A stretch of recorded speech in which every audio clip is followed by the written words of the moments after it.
First of all, I just want to thank Araceli and Laura for your passionate speech today. I certainly don't want to be an ornament. But it is a reminder of why we are all here today. First of all, thank you for coming to standing up and resisting Trump's policies here. $6.2 billion that he wants to cut from HUD. 16.3 million of which support our community development block grants, and 4 million of which support housing and services for those of our neighbors that live on our streets. But what Trump is doing is merely a continuation of what we have seen under the federal government, whether it is a Democratic president or a Republican president, which is that the federal government has gone out of the business of building housing.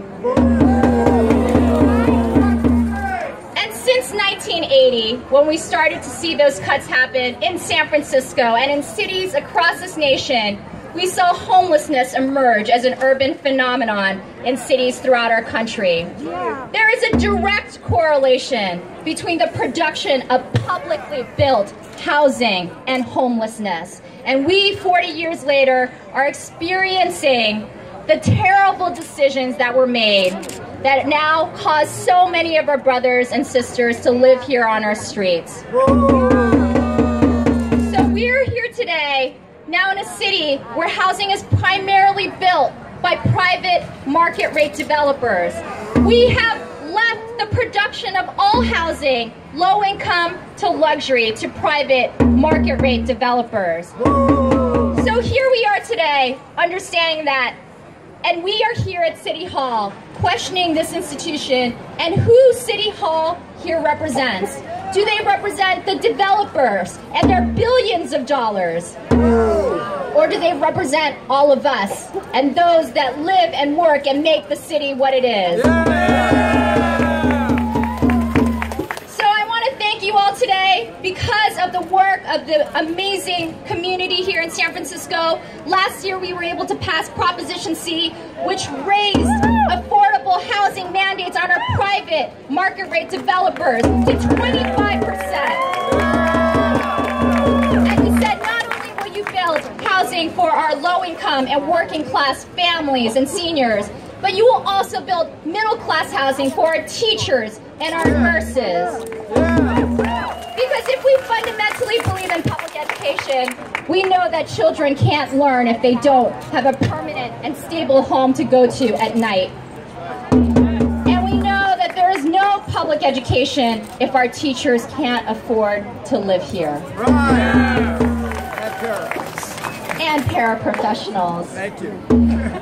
So affordable housing is about so much more than just a roof over your head. It is about your health. It is about our stability. And when we talk about what politicians and planning commissioners are here to do, they're here to represent all of us, but also ourselves, because I am safer and healthier when my brothers and sisters on the streets have homes to go to. I am healthier and safer when our teachers, our nurses, and our firefighters have homes to go to at night. So this is a fight for all of us, but it is also a fight about what we believe a healthy city truly looks like. And that is what the Planning Commission does. That is what we are going upstairs to talk to our 7 representatives appointed to help determine what a healthy San Francisco looks like, who we are building for, and who should build it. And today we are here to say that the voters said in June of last year that we want to see 25%, no less than 25% of housing built for us.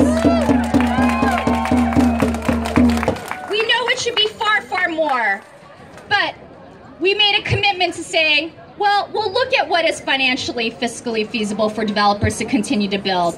And those reports said that they can build 24% and 27%. And that is what we are asking our planning commissioners today to uphold. They will not do it without us. We may not have the votes of the commission. We may not have the votes at the Board of Supervisors, but we have the people. And that is incredibly important for them to hear from you today about who this city is being built for and who we represent here at City Hall. Thank you very much to all the groups that are here today. Community Tenants Association, SRO Families United, Veterans Equity Community Center, Faith in Action, South of Market Community Action Network, Casa Justa, the Harvey Milk LGBT Democratic Club, Chinese Progressive Association, Affordable Divisadero, Housing Rights Committee of San Francisco Rising, our tenants union, Bernie Kratz, SEIU Local 2015, Eviction Defense Collaborative, Jobs with Justice. Come on, all these folks deserve recognition. Council of Community Housing Organization, Senior and Disability Action. We are all here today. And by the way, I need to give a big shout out to my partner here in San Francisco, who you all helped to elect, Supervisor Aaron Peskin.